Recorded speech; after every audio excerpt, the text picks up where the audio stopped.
ഹരി ഓം. ദശകം 3 ഭക്തിപ്രാർത്ഥന. പഠന്തോ നാമാനി പ്രമദഭരസിന്ധൗ നിപതിതാഃ സ്മരന്തോ രൂപം തേ വരദ കഥയന്തോ ഗുണകഥാഃ ചരന്തോ യേ ഭക്താസ്ത്വയി ഖലു രമന്തേ പരമമൂൻ അഹം ധന്യാൻ മന്യേ സമധിഗത സർവാഭിലഷിതാൻ ഗതക്ലിഷ്ടം കഷ്ടം തവ ചരണസേവാരസഭരേപ്യനാസക്തം ചിത്തം ഭവതി ബദ വിഷ്ണോ കുരുദയാം ഭവത്പാദാംഭോജസ്മരണരസികോ നാമനിവഹാൻ അഹം ഗായം ഗായം കുഹജന വിപത്സ്യാമി വിജനേ കൃപാതേ ജാതാ ചേത് കിമിവ ന ഹി ലഭ്യം തനുഭൃതാം മദീയക്ലേശൗഘപ്രശമനദശാ നാമ കിയതി ന കേ ലോകേസ്മിന്നനിശമയി ശോകാഭിരഹിതാ ഭവദ്ഭക്താ മുക്താ സുഖഗതിമസക്താ വിദധതേ മുനിപ്രൗഢാരൂഢാ ജഗതി ഖലു ഗൂഢാത്മഗതയോ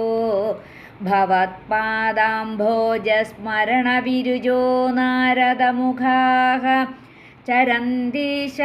സ്വൈരം സതതപരിനിർഭാതപരചിത് സദാനന്ദാദ്വൈത പ്രസരപരിമഗ്നാ കിമപരം ഭവദ്ഭക്തിസ്ഫേദാ ഭവതു മമ സൈവ പ്രശമയേത് അശേഷക്ലേശൗഘം ന ഖലു ഹൃദി സന്ദേഹകണികാ ന ചേദ്വ്യാസസ്യോക്തിസ്തവ ച വചനം നൈകമവചോ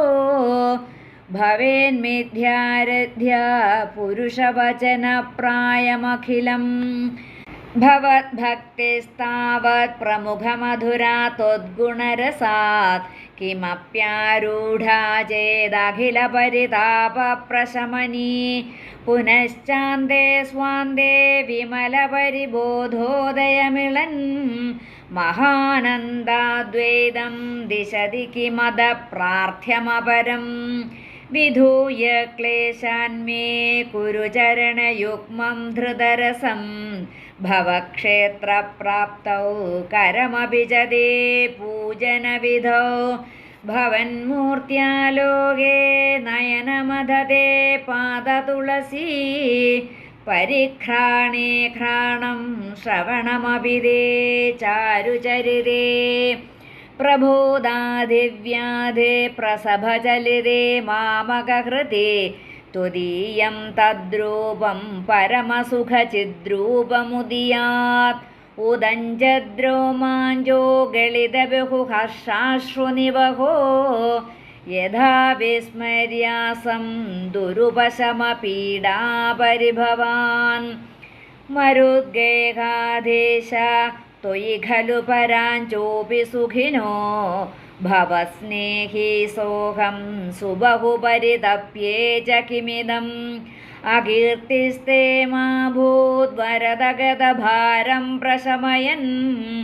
ഭവദ്ഭക്തോത്തംസം ഝടിതി ഗുരു മാം കംസദമന